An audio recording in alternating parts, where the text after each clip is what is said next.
Now, hey, aloha, everybody. Welcome to another episode of Belief Hacker Nation podcast. I tell you what, today's going to be a special day, every day special, but this is like extra special. We have with us today three awesome people, and the person that is going to be on the hot seat is Mr. Tuan Nguyen out of Houston, Texas. Tuan, it's great to have you with us, man. Hey, how you doing, Bill? Hi, Donna. Hi, Sheri. Hey, Tuan. So great to be here with you today. Yeah, no, this is going to be Tuan. Hey, how's everybody doing? Good. This is going to be a fascinating conversation, that's for sure. And we look forward to getting into Tuan's backstory, going to bring us up to date, kind of what's going on here in a second. But before we get into Tuan, again, I just want to welcome Donna Rice at our satellite Belief Hacker Nation office up in Montreal, Canada, and Sheri, our dear friend in Allen, Texas. It seems like all four of us were like just kind of hanging out a little bit over the last week or so. Yeah, we were. Absolutely. We were. Yeah, it's like you guys can't get rid of me and I can't get rid of y'all, which is a good thing. That's we choose a great to thing. hang out. That is a That's great thing. We choose to hang out. Absolutely. No, Sheri, Whether it's in person or virtual. So Absolutely. Sheri and Donna, I'm glad you're able to join us. And actually, I had invited Paul Gustafson to join us as well, just to get another voice. I figured we have it all covered. We'd have two in Texas, we'd have one in Canada, one in Hawaii, and one in Virginia, but Paul wasn't able to join us. So we'll have to get with Paul again at a future time. that's too bad. So, but with that in mind, hey, everybody who's listening live or going to be watching this in replay, sit tight because this is going to be a tremendous story. Tuan is going to share with us. And I think there's just a lot of good principles for all of us to learn from Tuan based on his experience and his journey. So we're really excited about this. So, Tuan, with that being said, maybe kind of bring us all up to date on your backstory. You know, not everybody's going to know who you are. A lot of people are going to know who Tuan is, but maybe just kind of introduce yourself and we'll get the story going here about what it is you want to share. Well, so I'm a speaker, coach, and trainer for the John Maxwell team. I like to consider myself as a transformational leader, a mighty advocate for prison reform. So the interesting story is, how did I get here? Is basically what I want to share. So I don't want to dive into too much. That's just kind of a brief introduction of where I am today. But I think the interesting story is, how did Tuan actually get here today? And then so I would use the word transformation. How did I evolve to become the man that I am today and actually just have a story to tell to impact the world? So I'll just kind of leave it as that. I'm going to give the mic back to you, Bill. Yeah, sure. And we all crossed paths with Tuan at the John Maxwell event, talk about a live in person, first time meeting in Orlando just last week. But before then, I think the first time that I noticed Tuan was probably, Tuan, you can set me right on the dates here, but probably sometime like in September, October-ish, when I saw a post in one of the threads and in one of the John Maxwell threads, kind of you were introducing yourself. And I remember thinking, in fact, Sheri and Donna, I shared this with Tuan last Monday, I think when Tuan and I first talked, or maybe it was Sunday.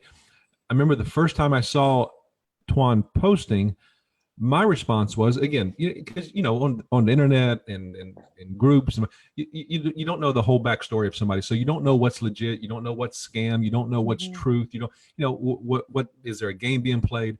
It wasn't so much I was doubting that about Tuan, but I never met Tuan, but I was reading this fascinating story and what he was sharing. But I remember thinking, you know what, I'm just going to step back and I'm just going to watch this story unfold and see where this is going to go. And then there I was last week in Orlando and giving him a big hug. And I remember thinking, wow, this is amazing. This is incredible. Kind of who he is, what he represents, where he's going with his life. So congratulations on your success so far, Tuan. It's amazing what's going on in your life right now. And I know there's a lot of stuff coming at you and you're having to make a lot of decisions, but I am just grateful that you've taken time out to meet with myself and Sheri and Donna this morning, because there's so much we want to know about you and hear from you. So take us back, if you don't mind, to maybe, for lack of a better term, take us back to the beginning of the story. You know what? Where did this whole Tuan win start? What did that look like in the beginning days? Well, let's say, so of course I'm Vietnamese. You know, I was born in America. My parents came over here from Vietnam, pursuing the American dream with roughly $120 in their pockets. So they came over here and, you know, they came after the American dream. And so my parents were very hardworking Asian families.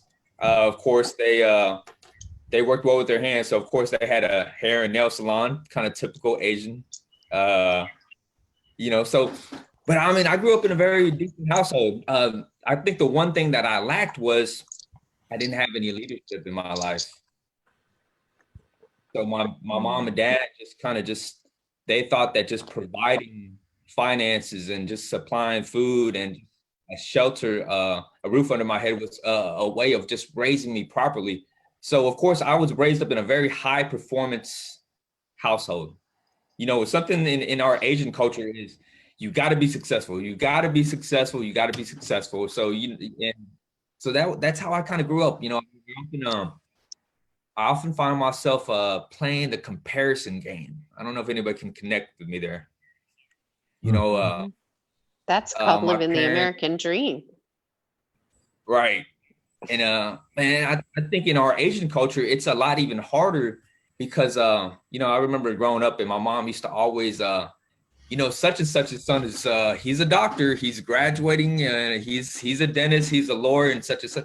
And a lot of times I wanted to be that. You know, I wanted to make my parents happy. And the thing with that, so I spent most of my life trying to find out what I was really good at.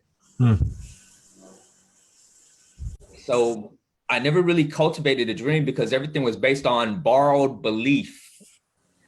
Okay. So borrowed belief was really my drive at that time.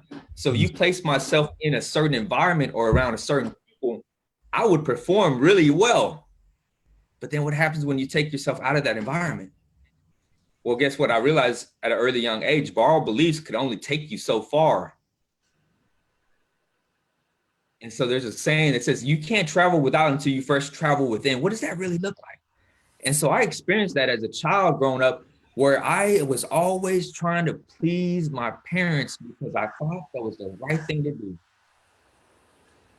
And something I grew up hearing a lot was, Tuan, you have so much potential. You have so much potential for greatness. Guess what? I loved hearing that. But guess what? I had no idea what that looked like. And neither did my parents. So guess what it was? Education, education, education. I had no idea what I was going to get education for because I didn't have a dream. And you think about the many avenues and pursuits I went in trying to obtain education because I thought that would make me valuable, but it didn't.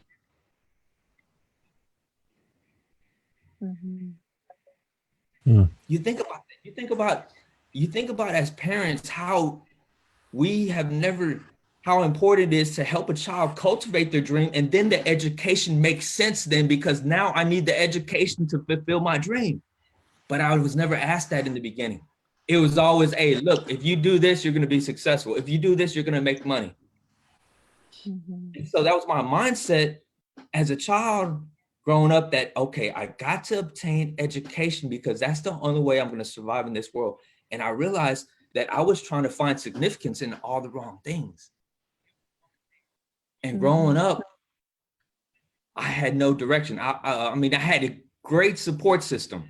I had a support system way greater than a lot of other people. But guess what? Even with a great support system, without vision, you'll never find yourself. You'll never find your purpose. You know, and that's just kind of something that, you know, okay, nobody probably knows this, but at 13 years old, I was sent to military school. Wow. Right. And And you know why? Because I went into a state of rebellion at that time. You know, my parents couldn't figure out what to do with me. And so they thought the best thing to do was, you know what? I don't want to see my son in the streets. I don't want to see him out there doing drugs. I don't want to see my son getting killed on the streets. So guess what? Let's just send him far away as possible because we can't control him. And guess what? As a 13-year-old at that time, can you imagine how I felt when my mom woke me up one morning from Houston, Texas, and she goes, come on, we're going to go check out this school, okay? So here we are in the middle of wintertime, and we're packing stuff to go on to this little trip. And I'm like, man, where are we going? So I'm thinking we're going to kind of like some little bougie private school in here in Texas. And I'm like, okay, let's go see whatever. 5 hours into the drive, I realized I'm starting to see snow. Now I'm getting a little worried. Okay. And as a 13-year-old, just think about what's going through my mind here. I finally asked my mom, I said, Mom, where are we going? What school are we going to? And she gives me this brochure with a kid with a military school outfit on there. And in that moment, I read where this location was, and it was in Salina, Kansas. Ooh. Yes. That's a culture shock. Oh, it was a culture shock for a 13-year-old at this time. And you know what was going through my mind at that time? It was like, how could you do this to me? Abandonment, fear, insecurity, resentment, hatred, everything came up and just hit me like a storm. And it was just like, you know what? I can't believe that this is how you love me, but I couldn't understand it at that time as a child. And neither did my parents, because I didn't have what? There wasn't the leadership, there wasn't the growth and development, and there was no vision. And so you think about how important it was for my dad to have the vision in order to impart vision upon my mom and me. You know, and I don't blame them for that because they were doing their best, but at that time I couldn't understand. Right. So that led me into a life of just straight rebellion after that, not understanding that they really loved me, but I just went totally against them at the age of 13.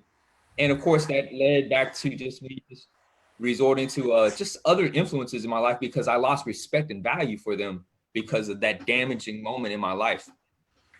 Mm-hmm. Mm. But that, Tuan, do you think that there was some belief systems that maybe you started telling yourself at that time as a result of this experience, that maybe some recordings that started in your head that you were starting to tell yourself over and over that maybe weren't true? Oh, absolutely. I probably have many.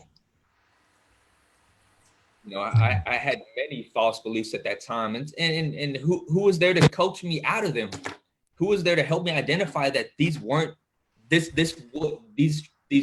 things that I was believing wasn't real? Mm-hmm.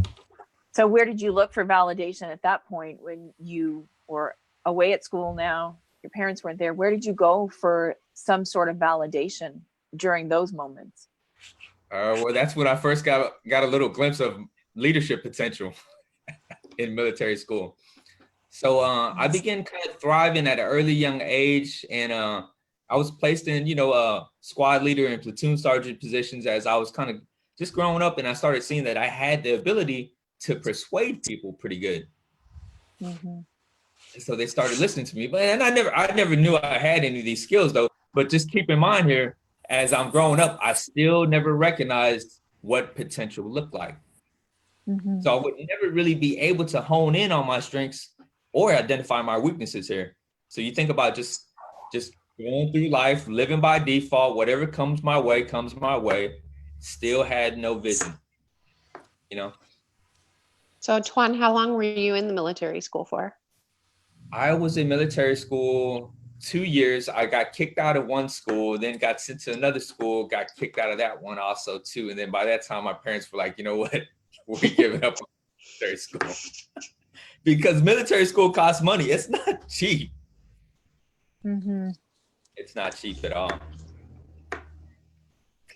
So what happened to Tuan after you left military school, friend?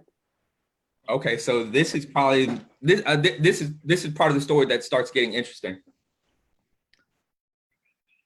I came back from military school in my early teens, maybe like 17. It just kind of growing up, and I'm going to speed it up a little bit, but I was still trying to find significance at this time. I was still trying to find my place of value. And since I failed so miserably in school at that time, trying to meet my parents' expectations, I never recovered back from it. And not only that, my communication with my parents at that time were very hard because they spoke Vietnamese and I spoke more fluent in English. And so you think about the many times where I would try to cry out to someone because I wanted to express how I really feel to you, but I don't know how to say it. You think about the children in our society today that are really crying out to their parents and they don't know how to communicate. And so they do all other kind of things to try to get attention. But if the parent is not attentive and cognizant of the person crying out, they can't attend to the needs. And that was something I dealt with. So I would always shut down because I was like, I can't communicate to you anyway. And so that was another area of my life where I saw the value of communication. I eventually found significance in the streets at this time when I started dibbing and dabbling with drugs. I remember the sense of belonging, the acceptance, and even the power behind having that influence over people because you had something that they wanted. And so that was my sense of belonging at that time. That was like, okay, you know what? I like this feeling. I like feeling valuable. I like when people wanted Tuan or they're calling me and Tuan's the life of the party and that's great. That's fun. I love it. And so I went on this cycle of just selling drugs. And of course I started using drugs and of course I ended up in the penitentiary at the age of like 24.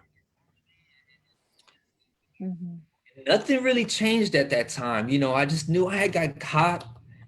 But you know what I was dealing with at the time was I still lacked vision for my life. Right. And so me going into prison, there's still no vision in prison culture because there's nobody really helping me tap into the potential. And so I went through a couple years of incarceration, just floating through, you know. And I remember when I got out after a couple years, I did well for about a couple years and I went exactly right back because I got a job, right? I was staying sober, but you know what I was missing? Wasn't valuable. A 9-to-5 didn't make me valuable. And so what it was there was a deposit inside me that still was not manifested. And so I'm going to say this, your job and what you have, your material things is not what makes you valuable because you take those things away and you're no longer valuable. I didn't understand that. And so when I got out, I remember chasing shiny objects. I started chasing shiny objects and started chasing money as a means of success. I remember one time where I went back to selling drugs, okay? And I was driving around in this $200,000 Bentley, right? And of course it wasn't mine, but it was the way it made me feel driving around in a $200,000 Bentley. Why was that? Because on the outward, I wanted you to see me a certain way. And what I had at that time was I had a self-image problem. I didn't know who I was. And so with this self-image problem, you know what I did? I started building myself around people that would uphold me in this position. And I didn't care who you were. I didn't care who you were, but I knew that if I built a relationship with you in this area, you would praise me and lift me up in this area to uphold it. And so I went through this cycle of staying in this circle of people that would build upon that image. And I didn't understand why at that time, but deep down, I was so empty. You know, I was so empty inside during this time. I eventually came back to prison again. because of the same thing. I like saying this. Since I was so busy trying to be the best drug dealer I could be, I ended up just being average. And let me tell you why. Because I spent so much time trying to imitate someone else. I spent so much time trying to be someone else outside of Tuan Nguyen and what God has created him to be. And guess what? It doesn't matter how much you try to be like somebody else. At best, you'll always remain average or below average because you're not operating in what God has placed inside you. And I did that for probably like 30 something years of my life. So what do you say to people who are trying to compare themselves to others? And this goes back to even when you were a child and your parents were saying you need to be like this person, or so-and-so is a doctor and so-and-so is a dentist. So what do you say to people when they're really looking at the image of themselves through the standards of what somebody else is? I love the word authenticity. This seems to be like my favorite message that I speak about because I overcame authenticity. You know, one of my mentors, Mark Cole, mentioned this, and I love it because he says authenticity has or knows no competition. Mm-hmm. I grew up competing. I grew up comparing. I grew up compromising my character all the time. And I never realized that God had placed me on this earth to contribute, not to compete, not to compromise, and not to compare myself with anyone else. And so you think about how profound this message is to our youth today. Think about it. Because authenticity is the key to getting the right vision and the right revelation. Only then can you tap into your potential. There's no such. Without vision and authenticity, there's no way you'll ever tap into your potential because you'll be too busy trying to compare, compete, and compromise your character. I love saying this. I realized when I was in prison this last time that God created me to solve an intricate problem on this earth.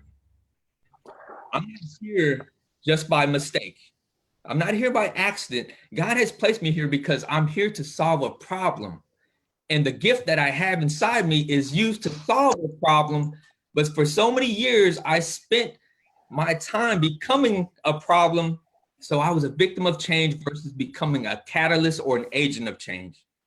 You think about if you can shift the foundation or the mindset of our youth today to get them to understand that you're a problem solver. You're here to solve a problem. The world needs you. And what happens if you're not being who you are? The world misses out on you. So Tuan, I'm going to ask you to go back just a little bit and unpack that realization. You've been to prison once, you've been out, you go back to drug dealing, you end up back in prison again. What was the catalyst? Talk a little bit about what happened there, how that realization came to be, and how you became aware of the difference in who you needed to be. So when I was in prison this last time, God just has a way of just thrusting you into development when you just don't want it. You know, and out of all places, I never thought that prison would be the place where God would use me and cultivate me as a leader. And what it was I never really wanted the power or position of being a leader because I don't like rejection. I don't know if you can connect with that. So in leadership, you often will get rejected. And so I like to make everybody happy. So what happened was in these moments where God was trying to thrust me into it, I started seeing that there was a problem that needed to be solved. And it seemed like I was the only one that was capable of doing it. I just didn't want to do it. And it wasn't because I wanted the position. It was like, okay, God was showing me, hey, you got to get out of your comfort zone. And when I finally started just stepping out of my comfort zone, there was a zone of discovery that began in my life. And it was like, it was painful at times, but it was all about self-discovery. Most people suffer fear in this world because they love staying in a zone of comfort. And so one thing I always practice, one thing I always emphasize when I'm coaching or speaking to someone is, look, hey, your discovery zone your discovery zone begins when your comfort zone ends. Mm-hmm. Think about it. That's how you actually find your strengths and see your weaknesses. I remember once I started learning that communication was my gift and motivation and encouraging was my skill. I remember how I used to use it. And one of the greatest mistakes I found myself doing as a leader was often at times I would motivate you and encourage you so well that often at times I would motivate you outside of your ability. Mm-hmm. So often at times what I saw, this frustration was, here I am trying to get you to fly, but you're really a squirrel, so you can't really fly. And so instead of me motivating you, I had to help you recognize your ability. You know, there's an author, Fred Smith, that says this. Fred Smith says that something that is rare in today's society is not that men and women lack ability, but we lack the ability to recognize ability. Mm-hmm. You think about how profound that is. When we help a person recognize their potential, then we help them develop into becoming the best version of them they can be. That was something that was lacking in my prison culture because there was no one doing that. And so you think about how I grew up in prison culture: competition, comparison, envy, jealousy. You know, many people used to covet me in the position that I was in because why? Because they wanted to be what I was doing. And often at times those were struggles for us. You know, in prison culture, the bar is set for us, meaning that the bar is set for when we come out with the X on our back, that we're going to be returning citizens that are going to remain average or simply below average. And that's the mindset most of us leave. And there was a point in my life where once I started realizing how valuable I was, I said, you know what? Average is not good enough no more. So Tuan, what did that refining process look like for you? I mean, clearly that's not just something we get up one day and flip a switch. That's something that we go through over time. Like there's bumps and bruises and things like that. So what did that look like for you? Because in order to be able to lead, you have to be in front of the people that are following you. So somewhere in there, you refined your leadership to step up into this position and what it started to look like. Can you talk about that a little bit? I used to lead a community of over roughly like 250 people. So I was often in front in the public crowd, often at times. Mm-hmm. It was a struggle for me because I never realized what kind of personality style I was. So often at times, you know, in the moments where I'd be up there speaking and I was so focused on the disgruntled faces that didn't like me, I didn't want to do it no more. There were times where I used to prepare certain motivational speeches or just teachings and stuff. And I would have somebody come up to me and just basically just go up to me and just cuss me out because I was preaching the word of God, you know, because they didn't like Jesus and I was preaching my faith, and here I'm getting cussed out because of my faith. And in those moments, it was a test because I almost didn't want to do it no more. You know, I almost compromised what I really believed because someone didn't like what I was doing. You know, and in those moments, God was, once again, he was cultivating me. He was building me up. He was building me up because I had to endure those points of rejection in my life. And so once I started realizing, okay, you got to press through. You got to press through. But you know what it was? I didn't know that rejection was one of my weaknesses. You know, I remember I was teaching, I had took over this leadership communication class. And in that class, we used to watch the John Maxwell videos, right?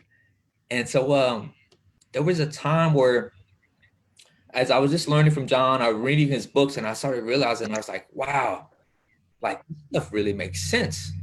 And I ran across a book on this personality types. All right. I don't know if, you know, if anybody out there is familiar with that, but I started seeing that because one thing that I used to hear in prison culture a lot is, hey, you have the Spirit of God living inside you. You have the mind of Christ. You're made in the image of God. And I was like, well, you know what? All that sounds really good, but what does that really look like?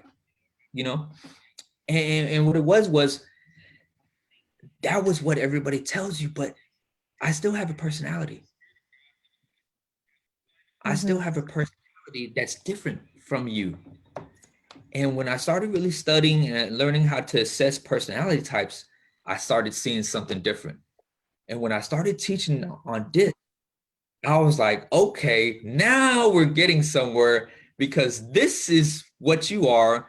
This is why you do the things you do. And now as I'm building the leadership team, everything starts making sense, because now the expectations that I had for you are not up there no more, because now I'm trying to cater to you according to your strengths. And then helping the person identify that made things so much easier. Oh my gosh. I'll give you another example. Church is real big in our prison culture too. Now you think about how much we are affected, because often at times I'm the mouthpiece of the body, right? But think about those that play the heart, the organ, and the liver of the body. You can't see them. They're not in the limelight that much. What is in the limelight is people like me. And so oftentimes the people that are maybe of less honor, where they're not really in the public eye, they don't know that. And if we don't know that either, we're not going to give them any sense of worth and value, because we're too busy trying to take all the limelight. And so you think about how the body is affected by that, because here the heart and the organ is probably the most important part of the body. But guess what they're trying to be? They're trying to be like the mouthpiece. And so they're not operating in their full potential either. I want to shift gears for a second and ask you about knowing that you had gifts. You knew from an early age that you had this gift of leadership and the ability to communicate with people. Talk to us a little bit about using your gifts for good versus using your gifts for things that are not good, like the influence and the power that you had when you were involved in drugs and selling drugs and so on. You want me to describe the times that I was using it for bad or for good? For bad. Yeah, talk about the difference between. I mean, it's obvious using for good and using for bad. But how do you shift into and out of those roles? And obviously, we know where you are today. But talk about having that gift and using it for things that are, because I'm sure you believed that in some way that you were helping people. Did you have to convince yourself of that? Did you go home at night thinking like, oh, this is terrible, I shouldn't be doing this, but I'm going to keep doing it anyways? Because you had it, you had that ability. You were convincing people, right? You were selling, you were persuading people. Right. You were leading. So I was talking to somebody else, and we called it. We thought ourselves as ethical drug dealers. Right. What does ethical drug dealing look like? Well, ethical drug dealing is, hey, I'm not as bad as you. I'm not shooting a needle. So I'm more ethical. I'm a little bit more moral. And so I think I kind of grew up like that. I thought that since I was a provider, one of the common beliefs that I had at that time was, hey, look, if I'm not the one helping you, you're going to go to someone else. And you know what? At least if you come to me, it's going to be a lot safer, and I could give you some good conversation. And so stuff like that. So that kind of kept me stuck in that rut that I was doing a good deed. And something else that happened was I stayed isolated. I stayed isolated within that circle. So that environment wasn't conducive for me to grow. Not only that, but you think about the guilt and the shame that I had just even to come around like my family and just people like that. So, there was a fear of success too for my life, because on the outward, I wanted to look like something. I wanted to be successful. I wanted to work in the corporate world. I did. I've always dreamed of like, just going to work in a suit and a tie and talking about leadership, going there and building teams and handling millions of dollars because I have the brains to, just deal with money and stuff. But in reality, it was like, I just knew that I just felt like I could never get to that point. So I always resorted back. In those times of a crisis, I always resorted back to what I thought I knew best. And that was always going back to selling drugs and just finding my place of where I would add value. And it was easy. It was easy to do that. Hey, Tuan, I have a question for you. I actually have a friend who's texted me a question for you. There's all kinds of people listening to this today. What advice would you have for someone who is maybe stuck where you were and they're looking for that road out and they're just kind of lost in the dark? What advice would you give these people? What kind of direction would you point them in?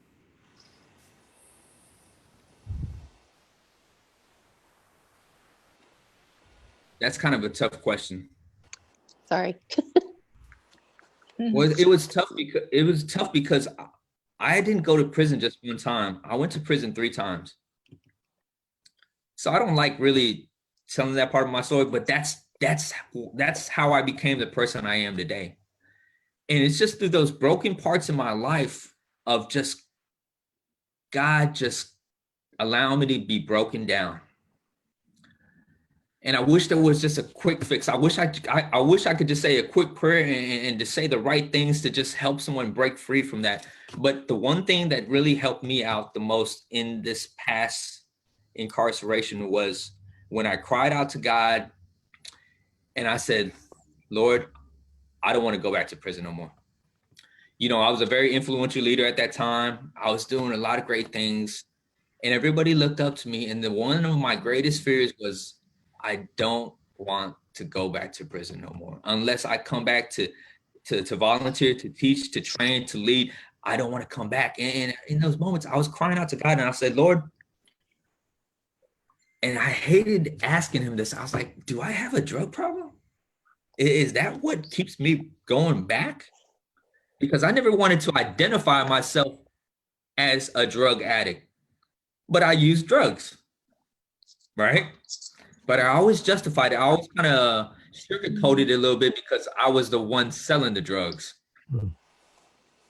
And then I asked Lord, I said, look, am I an addict? Is that why I just keep on going back? Or maybe I just love money. Maybe I just love the lifestyle. And so we often, in our mind, we often play, I like doing wordplay. It's easy for me to deceive myself by just playing around with a bunch of words. And after a while, I'll make myself believe that. But in that moment, I said, Lord, what is it? What kind of problem do I have? Am I an addict? Do I have a drug problem? What is it? I need to know. And I heard the Lord speak to me so clear that day. You know what he told me? He said, son, you don't have a drug problem. You're not an addict.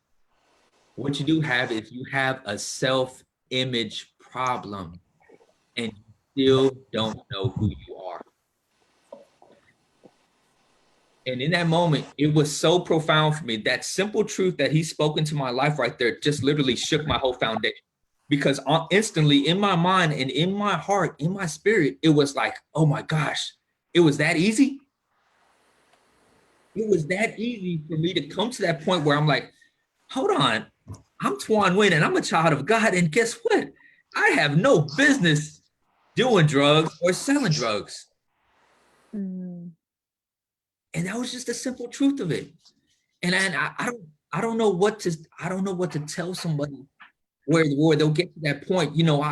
I can teach leadership. I can teach you growth and development and all that. But man, you have to have a relationship with God in order to get that to happen. Because I can't leave that part out of my story. Because if it wasn't for God, there's no transformation in my life. I can study all the John Maxwell books and listen to all the Les Brown and Miles Monroe tapes and all that. And yeah, that's fine. But guess what? It takes God to transform us from the inside out.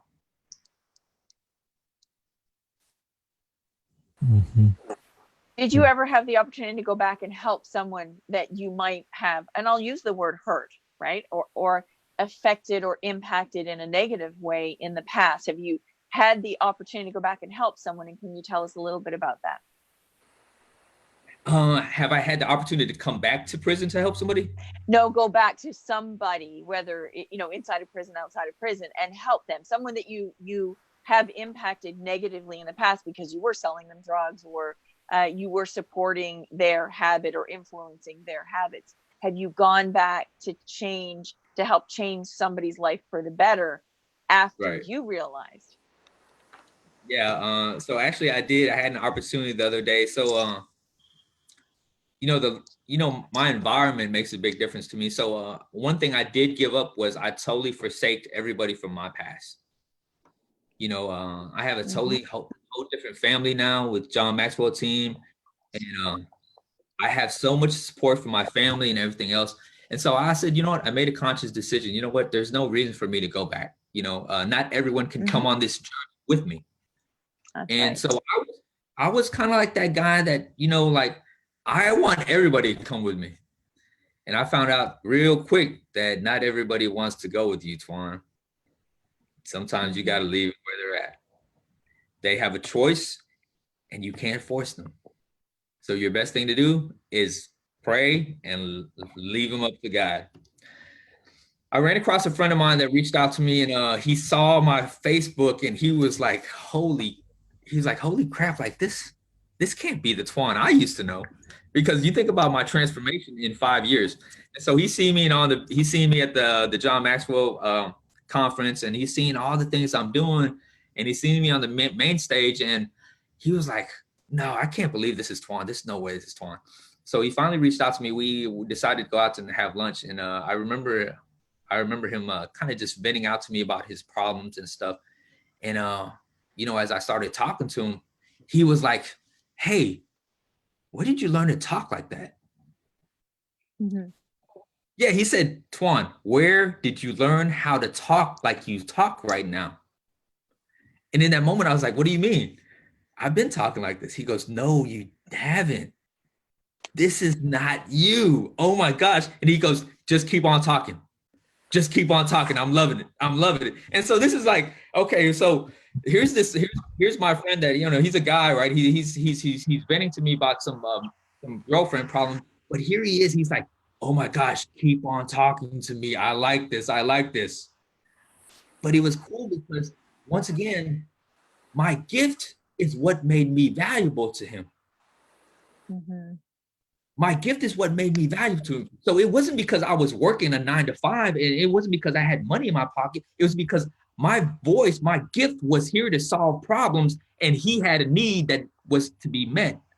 And my communication and my gift was flowing to where he's like, hey, how much do you charge for coaching? Wait, do you do this? Like, man, you need to be a therapist. You need to be a counselor. Because why? My gift was making room for me.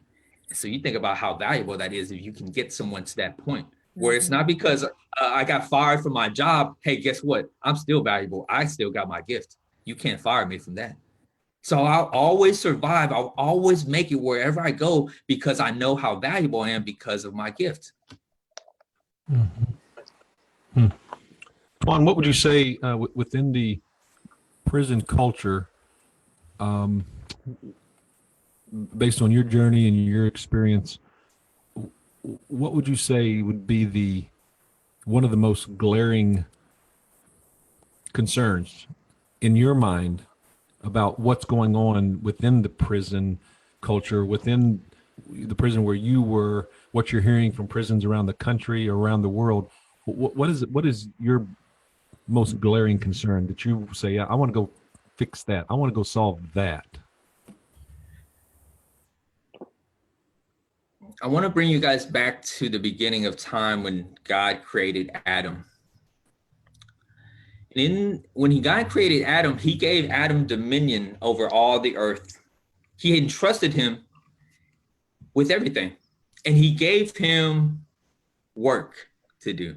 I'm going to emphasize the word work. So as Adam was working, He was living up to his purpose. He was living into his potential. But the word work here doesn't mean like he has a job. The word work here in the Hebrew actually means to become. Adam was becoming, not because he was working a 9 to 5. He was becoming. The biggest problem I see in today's society is that men are out of place. Men are out of position. And you look at the prison culture. Let me give you a glimpse here. When a man goes to prison, not only is he affecting the whole household because he's not in position, but his place of value and significance has been stripped away.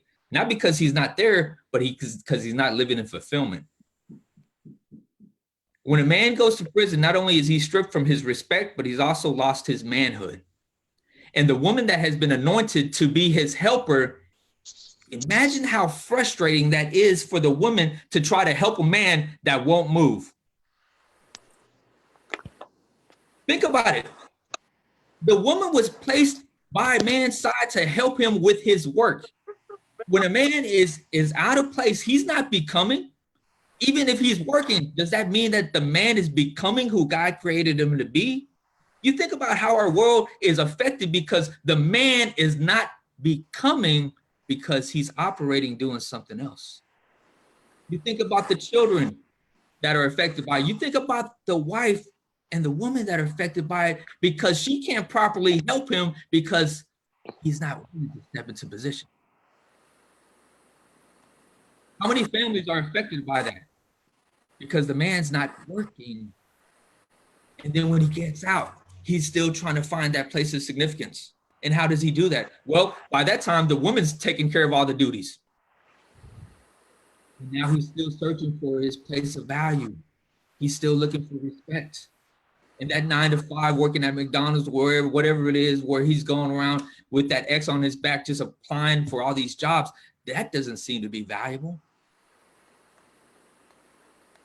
But he often goes back to what he knows best again.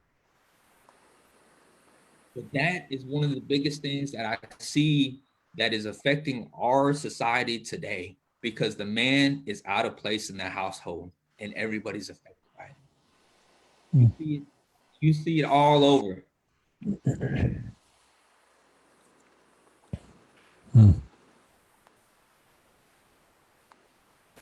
So you said, no, go ahead, Donna. you said without vision, you never find your purpose. So you talked about, multiple times being in prison. You realized that at an early age that you didn't know what this greatness is, what your potential is, and what your purpose was. So do you have a vision, and have you found your purpose? Absolutely. So for some of you that don't know my story, probably about 120 something days ago, I was still incarcerated. A year and a half ago, before that, God, I like using this word, God impregnated me. Okay. So for any women that out there have been pregnant, you know what that means, right? But God impregnated me with something. He impregnated me with a vision. And I didn't understand it at that time because I kept on trying to shake. It was like, you know what? I don't want this baby, and I definitely don't want it from you. It was kind of like something like that, And I was shaking this off, and I was like, okay, I've seen a glimpse of what God was impregnating in me, and I was trying to shake it off because, like, okay, well, that's cool with you, Lord, but I don't know about coming back to prison and being a speaker for prison fellowship. I want to be a corporate hotshot or something like that. I want to go build organizations and build teams and stuff like that with a nice suit and tie, But going back to prison, I've spent 10 years in prison. Like, I don't want to come back here, really. But once again, God kept on showing me. He goes, this is where you're going to add the most value, because I placed you here because you're going to solve a problem that the world needs. And if you don't do it because you're so busy chasing everybody else's dreams and trying to be this corporate hotshot, then who's going to do it? And of course, he could send somebody else. But at the same time, I started realizing this was my purpose. And I just started believing at that time. I started walking in that vision, and I started realizing, I said, you know what? I'm going to join the John Maxwell team. You know, I'm going to join the John Maxwell team because I wanted to be a leadership voice for the prison transformation. I wanted to be a coach. I wanted to be a speaker. I love what John Maxwell team does. And I just started believing it. And I started walking in that vision for about a whole year and a half, having no contact with anybody on the John Maxwell team. You know, I ended up convincing a volunteer that used to come into the unit because I was so high energy and I was very persuasive in my speech that he joined the John Maxwell team before I did. Can you imagine that? And here we are at the IMC together. So, so you just think about the power of vision. And so here I want to say this. There's no such thing as a mass movement. What God does is he impregnates a man or a woman with a vision. And if he begins walking in that, he will give provision. Meaning that through his contagious spirit, right? Sometimes I sound contagious. He will convoke others to rise up with him to fulfill that vision. In that moment when I came to the IMC and, my story was just kind of heard with most of the team. And when I was on that stage with Mark in front of like maybe roughly 3,000 people, I stood there and it was no doubt in my mind, God telling me, he goes, see, aren't you glad you didn't give up on yourself? Aren't you glad? And so I just want to say this because I have to remind myself almost every day not to forget why I started, always having the end in mind. Because it's so easy in this world to get consumed with chasing other people's dreams. And then we just lose focus because we're so distracted. And then we forget why. Why did you start? Don't forget. Remember why you started this thing. Look, hey, for you guys that are believers, guess what? Jesus never forgot why he started. He went straight to the cross because he never forgot why. And that's something I got to be reminded of every day because I lose focus easily. I get distracted real easily and I got to be reminded every day. So I need you guys to help me, even if you just send me a post message and say, hey, don't forget why you started, Tuan. People are counting on you. So, I mean, that was just, maybe I spoke too much today, but I mean, that was what was on my heart. I wanted just to kind of highlight those points because I think we need to hear that. Hey, Tuan, I have a question for you. John Maxwell says, once you've tasted significance, success will never satisfy. So clearly, rolling in the Bentley, you were successful in your mind at the time and by society standards. Talk about the difference between that feeling of success and this feeling of significance that you've found, and what that looks like for you. I was telling somebody the other day, so, there's a big difference between me driving a $200,000 Bentley, right? And feeling worthless on the inside. But now I drive a 2000 Toyota 4Runner with 100 and maybe 5,000 miles on it, right? And so the difference now today is, guess what? From the outside looking in, you know what? Hey, that's a pretty old 4Runner, but guess what? It's not what makes the car valuable. I mean, it's not that. The person driving the car now is what makes it valuable versus before. Does that make sense? And so my whole mindset now is, hey, it doesn't matter what I look like on the outside. Hey, know who you are on the inside. And if you can just stay within that realm of knowing your worth, knowing that, guess what?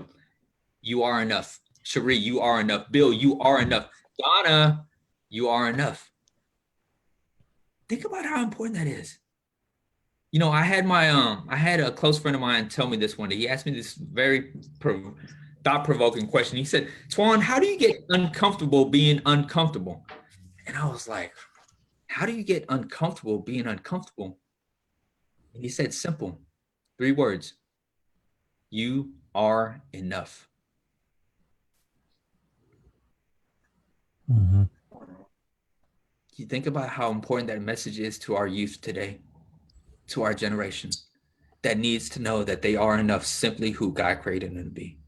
And so often at times we try to raise these expectations so high in their lives where they're trying to perform and then they start operating in something that they're not.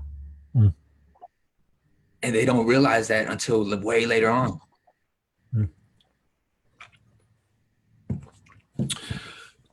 Tuan, what is it like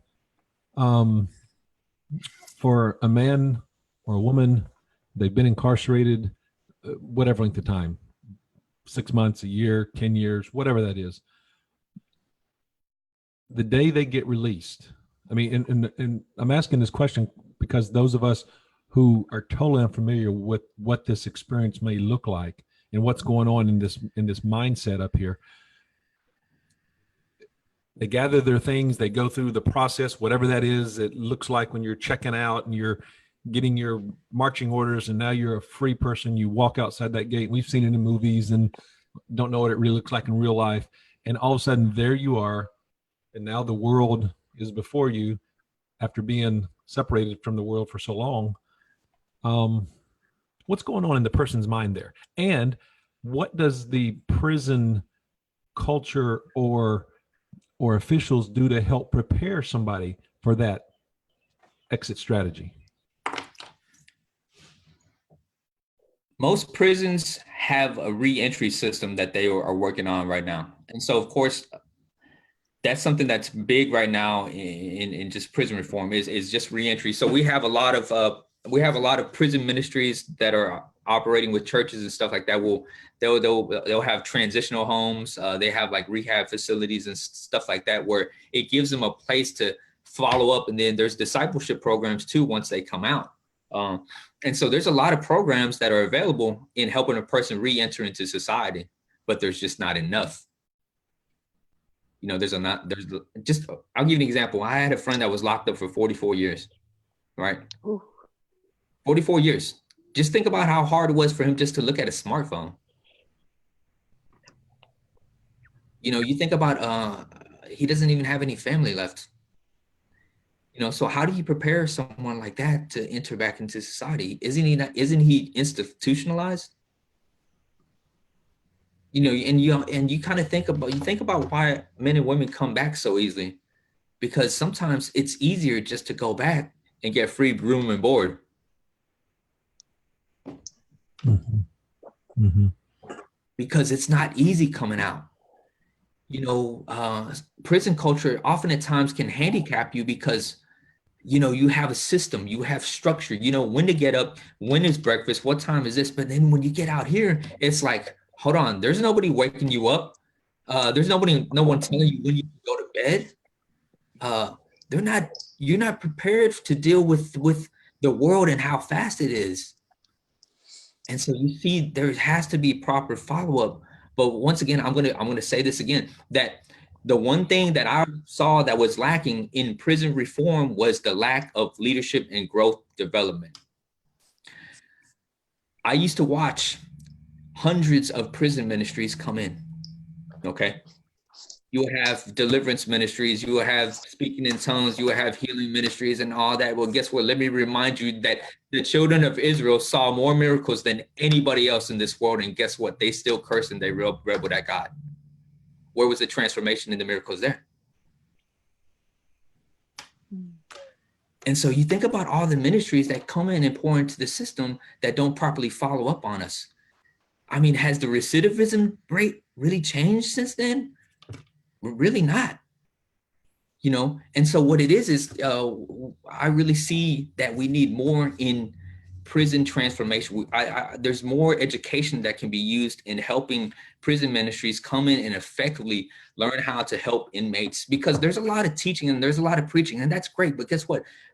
Teaching and preaching can become very redundant, because guess what? You might come in and preach a very powerful sermon, but guess what? I might go back and praise you and say, man, that dude was very powerful. Mm-hmm. And I'll ask the question, that's great, but what was he doing to empower you? How's he empowering you to become better than he is? You talk about true leadership. A lot of, I'm just going to keep it raw and uncut. Man, there's more we can do in prison reform. You know, because I realized it's just like this. Jesus had the first mastermind group of 12 disciples. Think about it. You think about transformation. Jesus Christ had the first coaching session with 12 men. It wasn't a matter of him coming in and preaching a live sermon. He chose 12 select men because he knew that his investment in these 12 men could change the whole world. See, leadership's not this big time event where you gather and have hundreds of people just gather there and listen to leadership or preaching, but it's building relationships. It's building relationships. It's more than just coming in and teaching and preaching the word of God and then leaving after an hour. Where's the follow-up? Where's the relationship building in it? And so something I like saying is there's a lot of teaching, not enough tapping. I need a coach. We need coaches in prison reform to help cultivate men into their giftings and their women too. That's the only way they're going to realize how valuable they are. Because if not, they're going to leave handicapped and they're going to be exploring all different avenues and trying to find that. And not only that, if we don't work with the churches and help them establish a good home where they can feel welcome and then have their gifts develop, it's going to be very easy where they're going to go back to something else. So Tuan, you've made this really easy for me. Tell us what next steps are for you, and if people want to support and encourage you or work with you, how do they find you? Talk a little bit about where you're going. We've talked a lot about where you've been, but I want to know a little bit about where you're going, and then how do people get a hold of you, and how do they support you, and how do they work with you? So tell us where you're going and how to find you. Okay, so right now I'm pretty active. So we got April coming up, and so we got GYI month, Global Youth Initiative, where John Maxwell team members coming in, and I think we've probably reached over 700,000 youth, and we come in and we teach leadership, and we also read and stuff like that. So this next month for me is really, it's good because now I'm linked up with a lot of Houston JMTers. So me and a couple other executive directors, we actually are going to do a GYI in this next month, and I have a strong network with a lot of churches. So we're actually going to go in and really just bring in the leadership game and just really bring in leadership growth and development into the churches. I really believe that God is going to use my story to really reach out to the youth. And so that's what I want to do. So for anybody that's local in Houston, Dallas, let's just say in Texas, I can't travel outside the state, y'all. Okay. So if you're in Texas and you got something going on with the youth at GYI, hey, I would love to be a part of it. Just reach out to me. You can reach out to me on my Facebook page, or if not, on the John Maxwell group page with Tuan Nguyen. So I'll have Bill post that all up for you guys.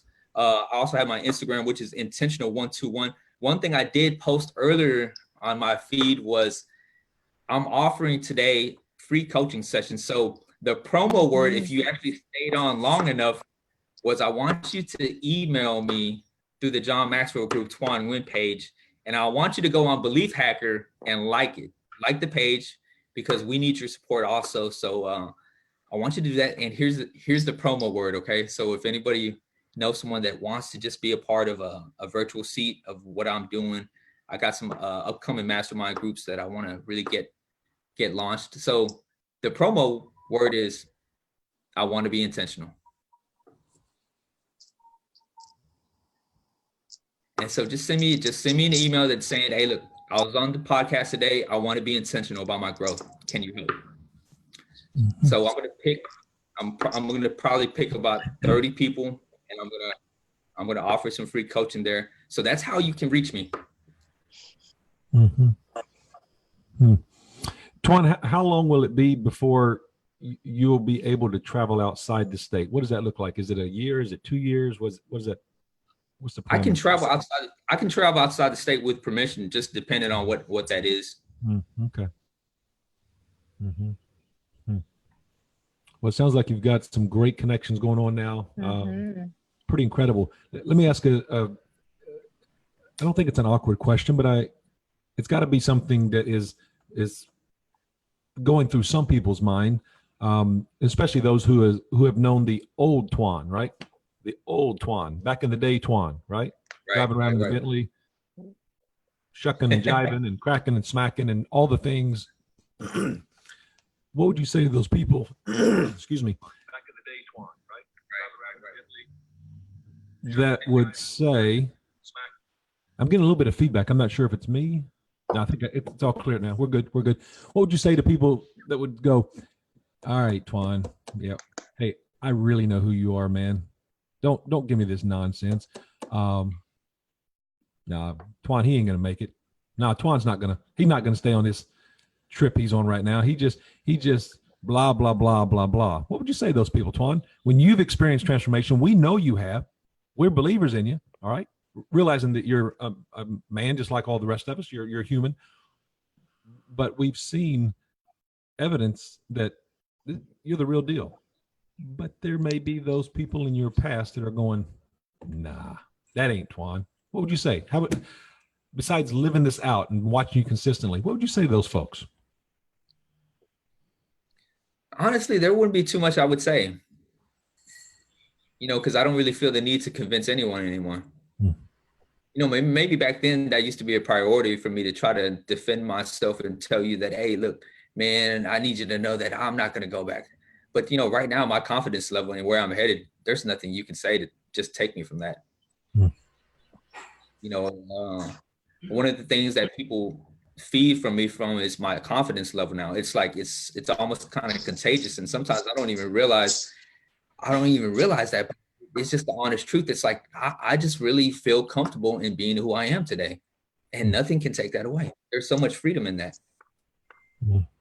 Well, that's powerful. Mm-hmm. It is indeed. So that took you past your limiting beliefs, and your self-image today is strong. You know who you are, you know what your gifts are. So anyone who might say to you, who do you think you are? This is what you've done and this is what your past is. You're still able to guard against those thoughts. How do you do that? How do you do that in your mind right here and say, no, I really know who I am? I mean, honestly, I haven't really come against that type of opposition yet in my life, simply because I don't really come around it. I am intentional about who I associate with. That's the first thing. Because number one, like I can't really even be strong enough to even like help someone else until I first find out who I am. And so oftentimes you'll see that you can't add value to no one else until you first value yourself. Or you can't love someone until you first love yourself. I realized, hey, guess what? Tuan's worth loving. You know what? I'm worth loving. So I started loving on myself first. And that was the first step. It's like, hey, start loving yourself first for once. Because a lot of times, like me, I'm a natural helper. Oftentimes I'll find myself consumed with like just trying to help other people, because that gave me a sense of worth too. But in the end of the day, it's like, man, I really didn't even love myself because I was too busy trying to help other people. But it starts with you first. How are the relationships with your family? Oh, well, let's just say they're believers now. Let's just say my walk has made them believe. I remember when I was pitching, trying to get them to invest in this John Maxwell certification like a year and a half ago. And when I mentioned John Maxwell, and they were like, John who? And so remember, they come from a culture where like, they don't know who John Maxwell is. And then not only that, how much does this cost? And so what I dealt with was mom saying, son, you've taken flight in a lot of things. You just have a very difficult time landing. So you know what? Let's just pray about it. So that was just another part of my life where I went through a whole year and I just kept on sowing. I kept on sowing the seed. I kept on saying, hey, this is what I'm going to do. This is what I'm doing, whether you believe in me or not. And so you think about how important that is, just having the closest people in your life believe in you. And so that was another trying time in my life where I was trying to convince somebody that no, this is the vision. This is the vision that God gave me. Well, how many times have you actually said something similar to that? Right? And you took off and then you never finished. Yeah, I never followed through. I mean, I went through just a life of so much exploration. You heard the phrase of trying to be a jack of all trades, a master of nothing. I don't even know if I was a jack of all trades because I never even really followed through in anything in life. you know? But for once in my life, I said, you know what? I'm not going to give up. I'm worth the chase. I'm worth chasing for. And that's just something that I have to remind myself. I was like, you're so worth it, Tuan. You're so worth it. I mean, and guess what? Even when no one else is telling you that, hey, tell yourself that.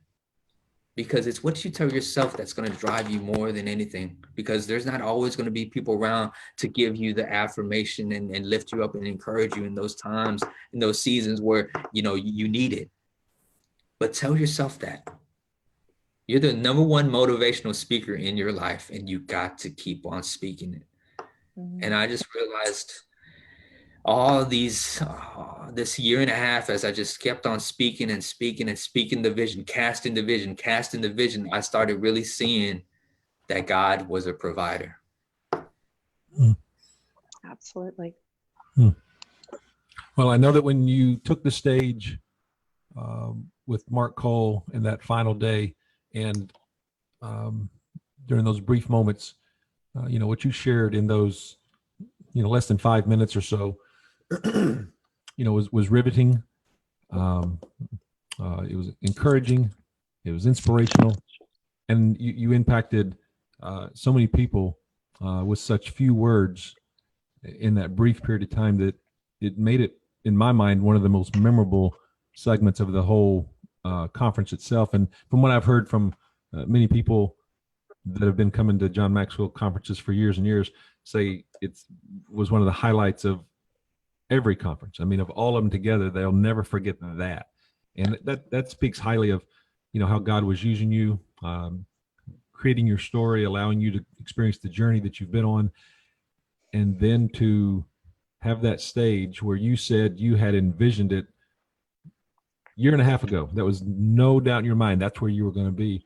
Just want to tell you that it was very impactful, Tuan, and it's I think it's going to continue on.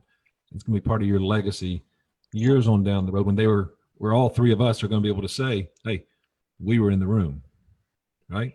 Yeah. We were in that Absolutely. room." Yeah. Yes, we were. It was incredible. Absolutely. So Donna and Sheri, any final questions for Tuan as we start to wrap up? I want to make sure we honor everybody's time here. Go ahead, Sheri. Thanks. Tuan, I want to thank you for your time today. I want to thank you for your authenticity and for the opportunity to dig a little deeper into that 3 minutes that we had on stage that riveted everyone.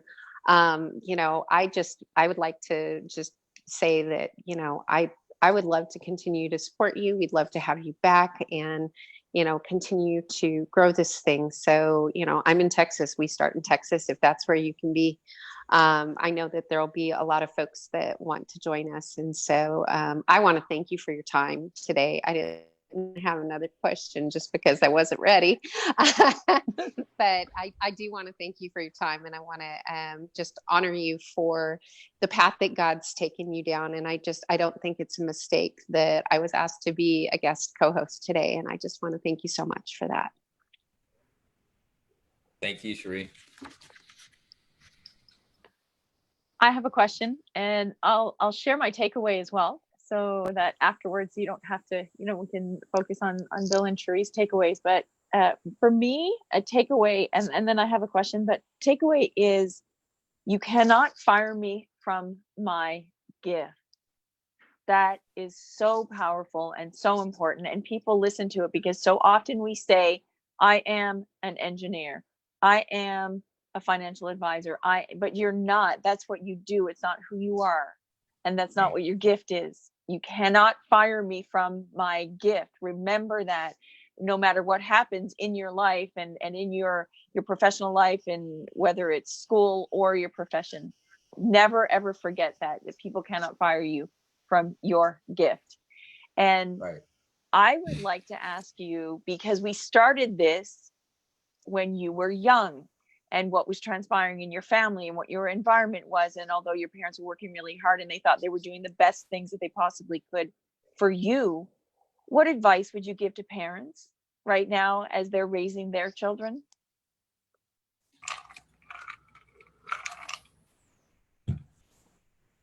help them cultivate their dream, because it all starts with vision.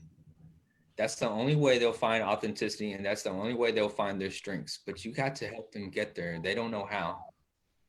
Mm-hmm. Children are crying out every single day because they're looking for a vision, they're looking for influence, they're looking for direction. But oftentimes we get so consumed and so busy that we think that if we're just providing food and shelter for them, we think that's good enough, but it's not. Because they're going to grow up and they're going to look for influence, and they're going to look for influence in all the wrong things because they don't know their value. You have to comfort them and let them know their worth, and let them know that they are enough. Because in this world today, what I see with social media is everybody is trying to be something else. Their gifts are not being manifested because they're looking for fame. They're looking for a quick fix. And where does it start? It starts in the home. Mm-hmm. It starts in the home. You know, it starts with the parents. They're crying out. But you got to get them at an early young age. And I don't have all the answers because guess what? I don't have any kids.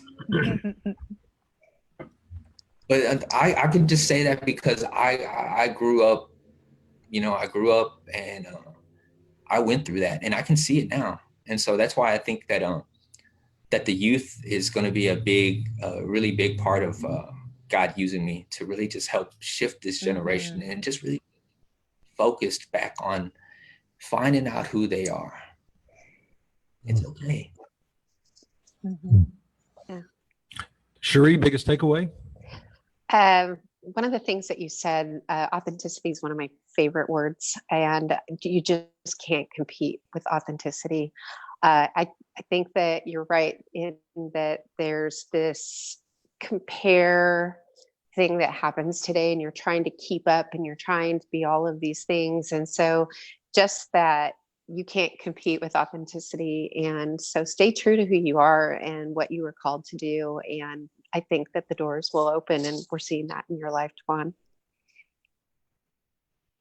That's my biggest takeaway for sure. Absolutely. And Tuan, I always in our Belief Hacker Nation podcast with a question, or more of a, I guess it's a question for our guests, and that is based on everything you've shared, and you know, basically you've written a novel with your words today on the podcast. Mm-hmm. A great story, experience, journey that you've shared, and many principles have been woven throughout this story. But if you had to say to the audience that's listening either live or in replay, and if you had to say, look, remember this, remember these 1 or 2 points right here. If you don't remember anything else about Tuan Nguyen or Sheri or Donna or Bill, you don't remember anything that was shared, remember this, because this could be a game changer for your life. What might that be? 1 or 2 things that you can think of. What was the most poignant idea, the concept, principle that you shared that you think it's critical people remember? So I want to use a Bible reference just to emphasize this. Proverbs 29:18 says, where there is no vision or revelation, people perish. It all begins with cultivating vision.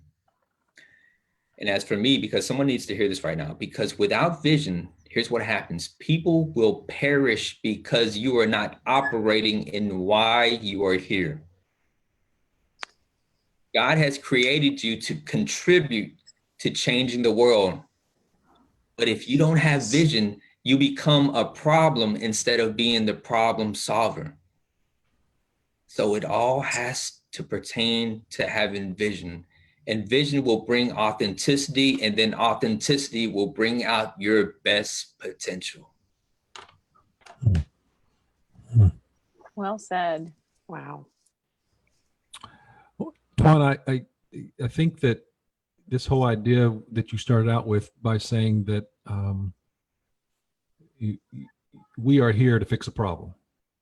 Right. We are put on this earth to fix a problem, and that's going to be defined by many different ways. Yes, of course, relationship with our Creator, all those things are a given.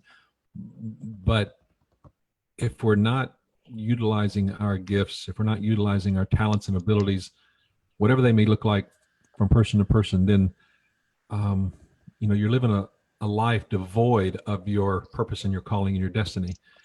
And, I want to congratulate and applaud you for whatever that transformation looked like, whatever that tipping point was where you finally were able to grasp that whole idea of I have something to fix on this earth.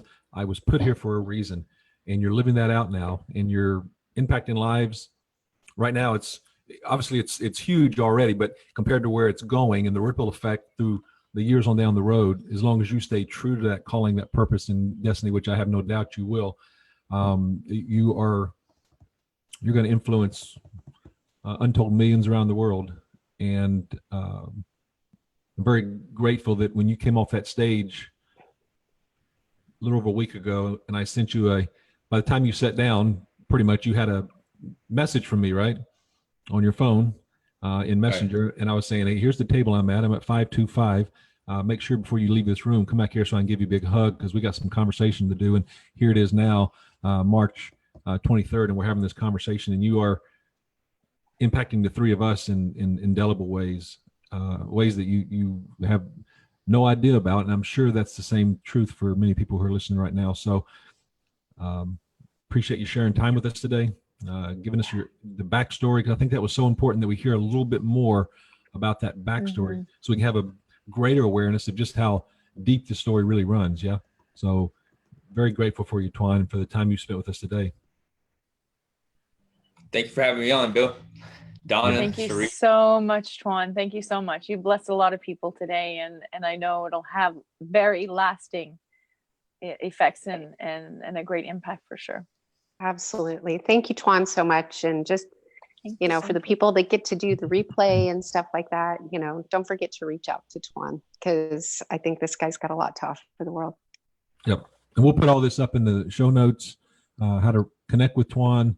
And Tuan, if there's anything specifically you want me to say in those show notes, in fact, if you wouldn't mind sending me a message when we get done here, just the details again with your email address, web address, anything, any possible avenue that people can connect with you, including the promo code again, so that we can make sure people have that, so they can connect with you and stay engaged with you at the appropriate level. Yeah. So we'll make sure we do that for you. And then just for the sake of, this belief hacker whole concept and idea, at the end of the day, not discounting the work of our Creator in our lives and our relationship with who we as Christians would believe to be, our Heavenly Father.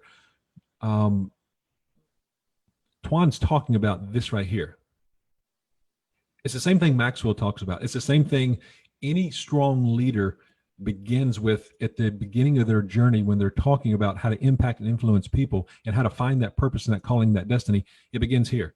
It's the mindset, right? It's our core beliefs. It's our belief system. And from those belief systems, then everything we do and say originates from there. And so therefore, in order to find that purpose and that calling, that destiny, Tuan had to get in touch with this mindset and this mind shift, and he's done it. And he's going to continue just cultivating that over and over again. So I just share that with you, Tuan, because you're speaking the language that is so important for people to hear in terms of where do I even begin? And it begins really here in your mind, to make sure you're connecting the dots to get to the place you want to be, where you're on the cusp of right now, and you're living out that purpose and calling and destiny. It's amazing to see. Remember what I said to you the other day, Tuan? I love you. I'm proud of you. I believe in you. And I'll say those three things to you over and over and over again until you're sick of it. But we're your biggest fans. We're pulling for you. Make sure you stay engaged with us. Yeah.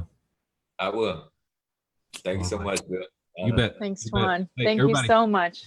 Everybody have a great day. Remember, we always say it, Belief Hacker Nation, think better, live better, be better. It's a scriptural principle. And if you'll do those things, you'll position yourself for greatness and to be able to live out the best version of yourself by fulfilling your purpose and your calling, your destiny. With that being said, everybody check us out tomorrow. Let me make sure I get this time right. How about 5 p.m. Eastern, Mr. Ray Popham, who will be with us, and that's going to be an incredible conversation.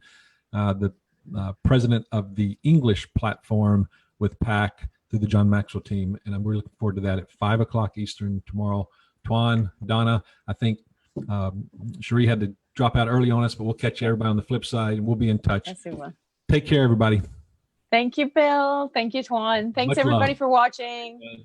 Have an amazing rest of the day.